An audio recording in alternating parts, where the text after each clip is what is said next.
Hello. We're here today to talk about Heartspring Foundation joining forces with the Texas Methodist Foundation and how that's going to impact the churches, agencies, and people of the Texas Annual Conference. If you're watching this live on March 14th, you can participate in this by sending us an email question at any time during this webinar. The address is communications@txcumc.org. But this is also going to be archived so that in the future people will be able to watch it and see what the conversation was like on that day. I'm joined today by the two leaders of these foundations. Reverend C.J. Taylor is President and Chief Executive Officer of the Heartspring Foundation, and Tom Locke is President and CEO of the Texas Methodist Foundation. To set the boundaries or the direction for the conversation, let me tell you that Heartspring Foundation is the financial agency that serves the Texas Annual Conference. TMF, the Texas Methodist Foundation, serves the United Methodist Conferences of Texas and New Mexico. CJ, would you start off by telling us a little bit about the history of your foundation, and then Tom, follow that with what TMF's history has been. Yes, thank you, Bishop, for facilitating this webinar. Heartspring Methodist Foundation was created by an act of annual conference in 1978. The original name was United Methodist Foundation of the Texas Annual Conference. In 2009, our board voted to change our name to Heartspring Methodist Foundation. There are 45 United Methodist Foundations that serve the congregations and agencies and membership of within Methodists within the United States. Currently, Heartspring is ranked 16th out of 45 with approximately $85 million under management. Mm-hmm. Tom? Well, again, gratitude for the opportunity to get to be here with you and for hosting this. TMF was chartered in 1938. Actually, our roots come out of the Texas Conference. A couple of fellows, Bishop A. Frank Smith, who was the bishop of the Texas Conference at that time, and Walter Fondren, the leading layperson here in Houston, were the two who, during this time of the Depression, felt that one of the solutions for the financial dilemma that the church was in statewide was this creation of the Texas Methodist Foundation. For the longest time, we really were strictly a financial service provider. We thought of ourselves as being a church bank. That's the way we wanted other folks to think of us. In the late 1990s, it started occurring to us that we weren't so much a financial service provider as we were a ministry that happened to offer financial services. That led us to discover our core values, our core purpose of empowering the church in the achievement of her God-appointed missions, our core values of servanthood, competence, and integrity. And this then led us to begin our clergy leadership ministry, started again by a couple of splendid fellows out of the Texas Conference, Jim Turley and Wayne Day, who were both members at one point in their ministry of this conference. Our emphasis now is on how do we help congregations and individuals develop a deeper understanding of purpose, particularly a purpose that's in alignment with the question of what is God asking of us and how do we go about accomplishing that. We want to use every service that we provide as a point of entry into a conversation about that issue of purpose. As far as size is concerned, we currently are at about $570 million in assets under management, and very grateful for the relationships in this conference. About $90 million or so in loans in the Texas Conference right now. By way of full disclosure, I want to tell the audience that I'm a non-voting member of both boards, and over the last year and a half that I've been Bishop of the Texas Annual Conference, I've been a full participant in all of the due diligence and the conversations that have gone on both in the Heartspring Methodist Foundation Board and the Texas Methodist Foundation Board, and so just wanted to let you all know that. Let's start with some questions that I have about this. We're talking about this as joining forces, but sometimes two other words get used. Should we talk about this as a merger or an acquisition? This is a traditional merger. Both foundations took a long time to look at ways that we could work together, and both boards concluded unanimously that the best way was to do a formal and complete merger. And so we're happy that both foundations brings complementary strengths, and that we will have an opportunity to join forces, and the churches of the Texas Annual Conference will receive the best of both worlds. And so we're pleased that this will be a formal merger. Tom, how did this idea originate? Oh, yeah, interesting question. I've been around long enough that I'm bumping up against 30 years of being at TMF. And I remember very clearly being here in Houston, in this building, in fact, and Charles Lang, who at that time was the president of Texas Methodist Foundation, Asbury Lennox, who was the provost of the conference, and Gus Browning, who headed up the foundation. The three of them were talking about what would it be like to bring the two foundations together. And so this would have been back in the 1980s? Yeah, the late 1980s. Okay. Right. So it's a conversation that at least has roots back that far, if not before then. Interesting. You know, and through the years, the conversation would come back up again. But for whatever the reason, the timing just was not right for the two to come together. You know, frankly, I give great credit to CJ and to his staff for, you know, for when a couple of years ago we started thinking about this again.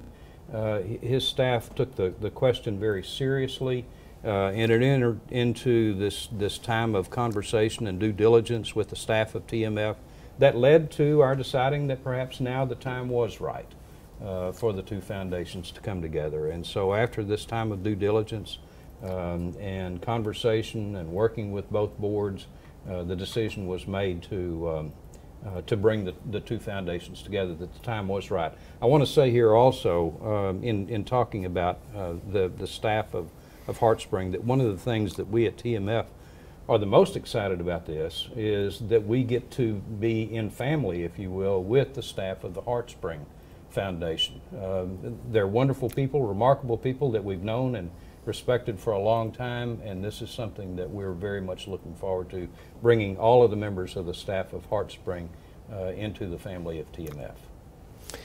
Tom, I have another question that really has been talked about in a variety of settings privately, and now that we're on a webinar, I'll put it to you in a more public way.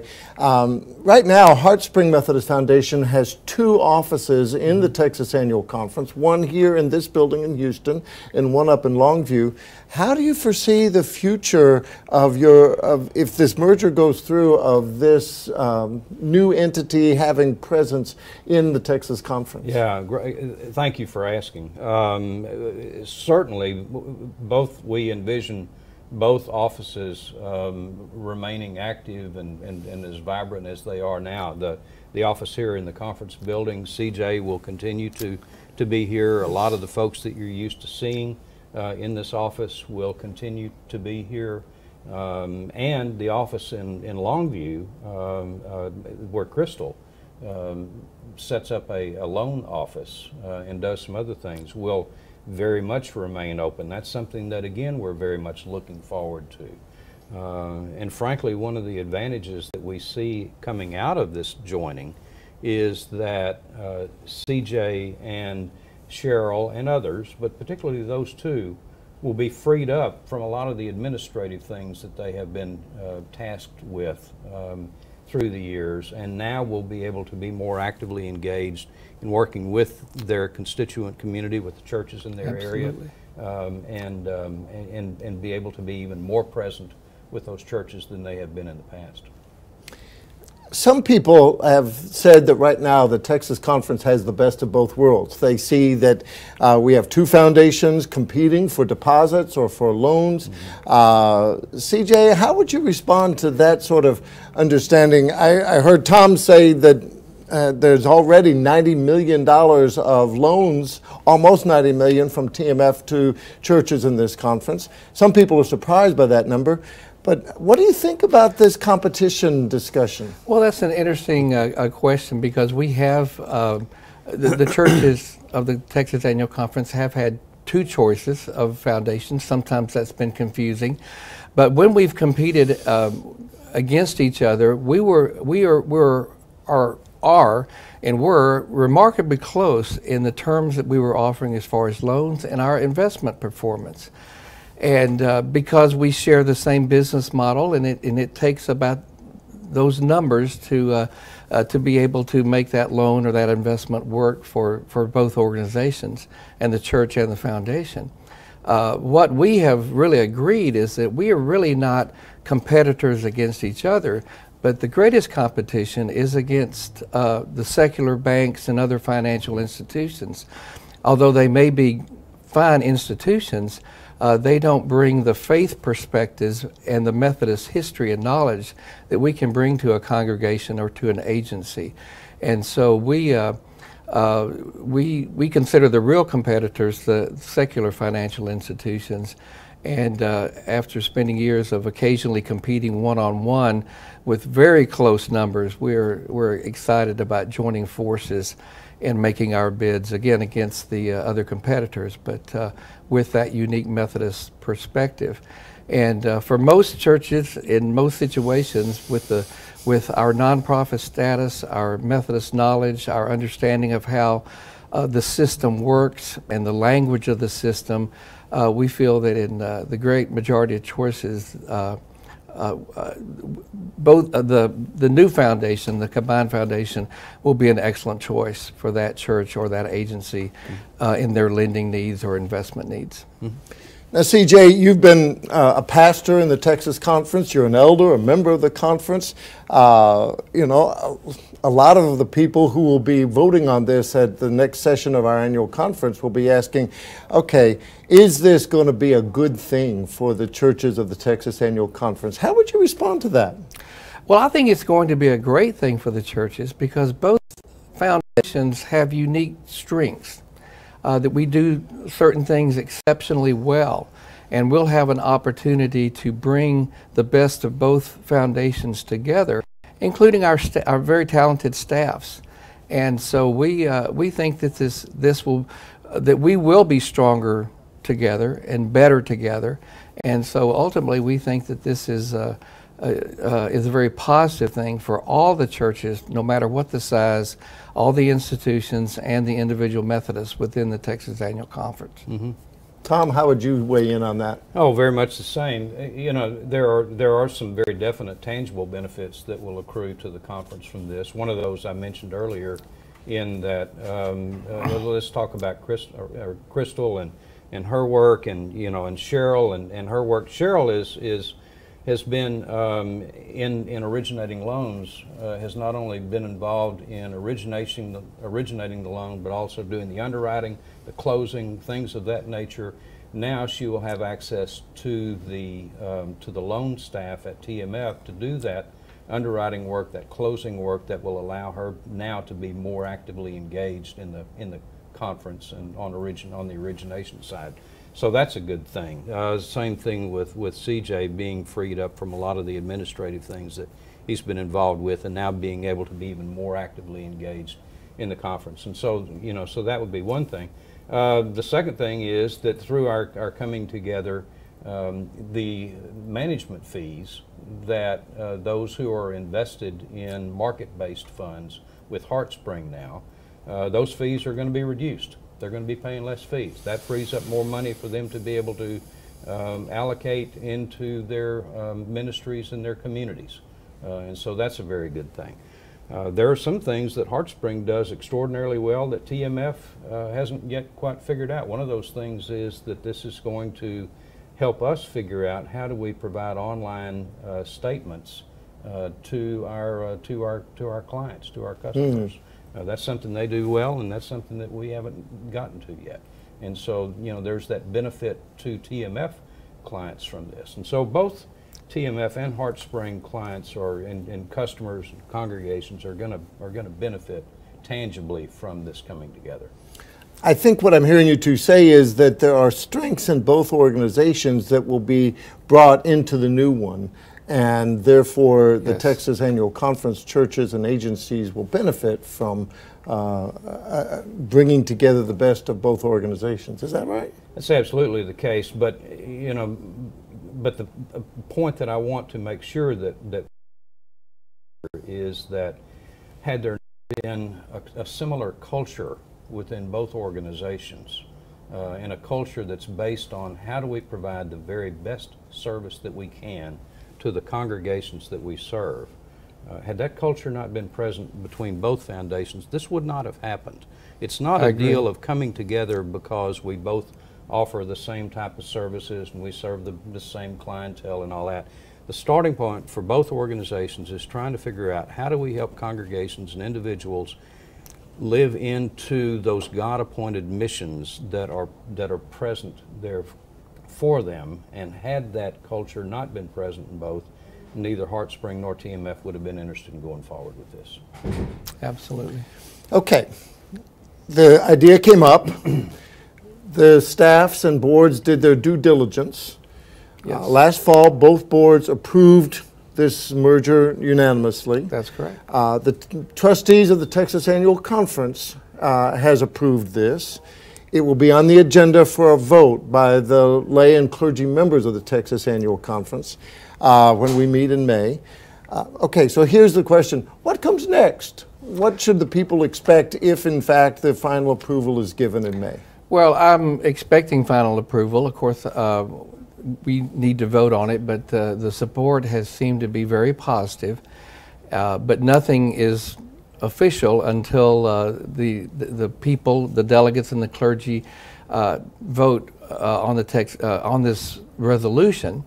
Also, there will be district gatherings where all the delegates and the clergy, members of those districts, will have an opportunity to hear the resolutions, to ask questions, to speak with representatives from each foundation that are there. Mm-hmm. But after assuming the vote is positive, then our attorneys and staff will begin to merge these foundations. We realize that this is a very large task to do both legally and logistically, but we will begin this process, and our goal is that we will have everything done by January the 1st of 2019, and at that time we will open as one organization legally merged with new business cards, new secretaries, new stationery, and those kind of things. Because the staff is going to remain mostly the same. Staff is going to remain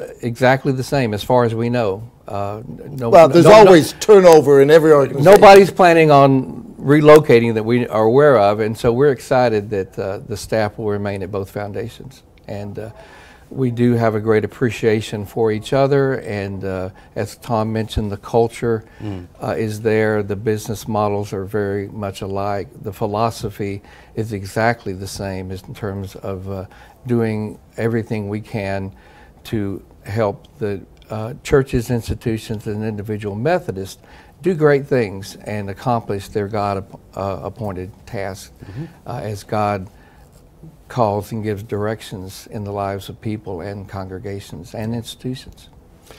I'm grateful that CJ mentioned the district gatherings to prepare for annual conference. There will be an annual conference workbook. I want, as bishop, all of the members of the Texas Annual Conference to be fully informed. We're doing this webinar to lay out a lot of these things. We hope people will ask questions. We think there might be some coming in by email right now. But even if you are watching this on an archive basis and you have questions, please contact CJ, contact Tom. As a last resort, you can contact me, and I'll figure out who can best answer your question. Yes, I'm a board member, but these are the guys who are really living it day to day. So I think now's the time to see, are there any questions that have come in from the audience that we ought to respond to now? Couple of questions. Bishop, my church has money invested with both foundations. What will happen to our accounts? The question is about a local church that has deposits with both foundations. What will happen to their accounts? Well, one of the things that we want to be clear about in all of this is that there's a difference between merger and conversion. You know, at some point, we will be bringing the operating systems of Heartspring and TMF together.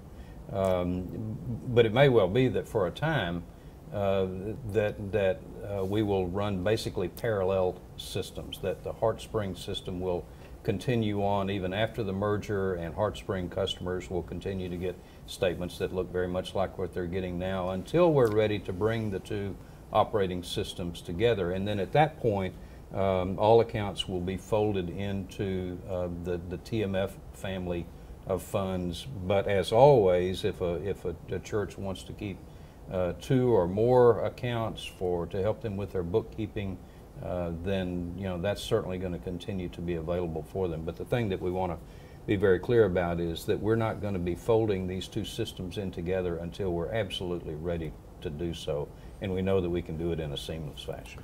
So CJ mentioned a January 1 merger, but the conversion of operating systems might take a little longer? Could be. Right. Okay.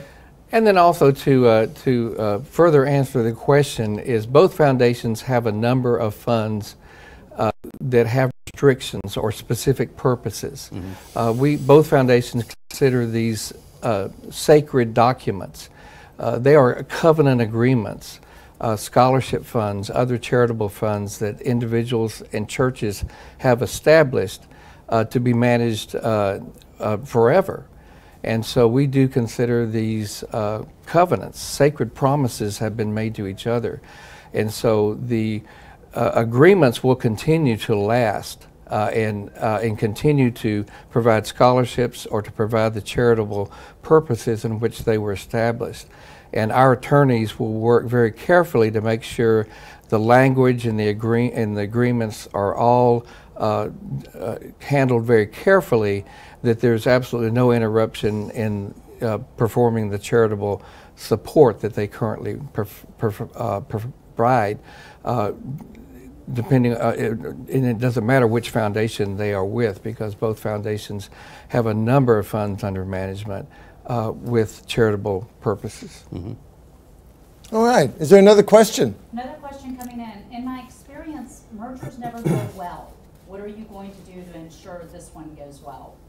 Oh, my heavens.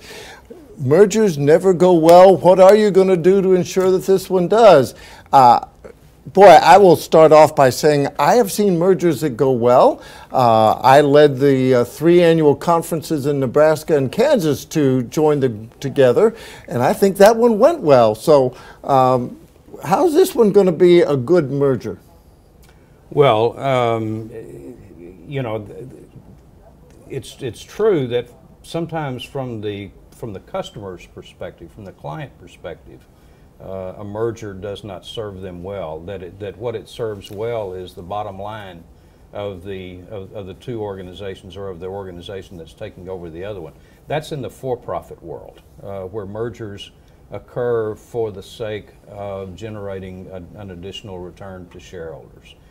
This is a different world. This is the church world, where this merger was accomplished, as I said earlier, for the sake of how do we bring about a higher degree of service to our constituent community by working together. This notion of stronger together is something that we continue to find evidence of. Stronger in the sense of how do we provide a stronger level of ministry to the churches and individuals of the Texas Conference. And so, the purpose behind this is not about financial gain, it's about gains in ministry for this conference. So, we're starting at a different place than a lot of the for-profit mergers start. And then beyond that, I would say communication is the way that we're going to make this a good thing. Yes, that's exactly right. In the secular world, sometimes mergers happen because one organization is failing or struggling. This is a situation where we have two ministries that are both very successful and very strong, and have decided to join forces to become even better. Yeah. As we've studied mergers and what went right and what went wrong, we realize that sometimes there's a problem in communication. And we are deeply committed to, if anything, over-communicating what we're doing and why we're doing it. And it's one of the reasons that Bishop Jones wisely suggested a webinar to have an opportunity for anyone with internet access to have a chance to watch this and listen to this webinar, but also it's archived, so you can replay it at any time if you did not have a chance to catch it live. So our goal is to if anything, over-communicate exactly what we're doing and why, and we fully expect this merger to be immensely successful. I think the other point to be made, and you guys have already made it, but I just want to reinforce, sometimes secular mergers result in layoffs of people, reduction in staff. That's not going to happen. Sometimes it's a reduction in locations so that an organization no longer keeps as many offices open. You all aren't talking about that either, and so it really is about maximizing service rather than a drawback of service. Exactly so. Exactly. Is there another question? We have one last question, Bishop. What will the new ministry name be? What will the new organization's name be? This will all fall together under the name of the Texas Methodist Foundation. Okay. But let's be very clear also. The purposes that Heartspring has existed for, the level of service, the heritage of the foundation will always be celebrated. The work of TMF in this conference will always be upon the shoulders of the excellent work that's taken place by folks like Gus Browning and Falk Landrum and CJ and the staffs, and there is an extraordinary strength that this foundation has brought to this conference through the years that we will always be very mindful of and respectful of in stewarding that strength and that heritage. Yes, thank you, Tom. And very early in our conversations, we recognized the fact of the long history of Texas Methodist Foundation, now referred to oftentimes as TMF. But we did recognize very early, because of the name recognition and the history, that that's probably the wisest choice of names in the future. All right. Well, CJ and Tom, thank you so much for taking the time to be a part of this webinar today. As the Bishop of the Texas Annual Conference, I'm deeply concerned that the members who are going to be voting on this in May are as fully informed as possible. I'm grateful for the due diligence that your two staffs have used in examining this from as many angles as possible. The boards have been fully informed and all of that. I want you all to know that as a member of both boards, I have been a part of that process, and I'm fully supportive of joining forces of these two organizations. I do think it's in the best interest of the United Methodist movement in the 58 counties of the Texas Annual Conference. I think that the concerns that have been raised have good answers. Are genuine. We do want to provide the best services possible to all of the churches, large and small, in all the districts of our conference, and I think that this plan will actually work out very, very well. On the other hand, there are people who have more questions, and we're committed to being in conversation with you between now and the annual conference session in May to help you understand exactly what's at stake here and how this might impact the future of the United Methodist Church and the Texas Annual Conference. Thanks for being a part of this webinar.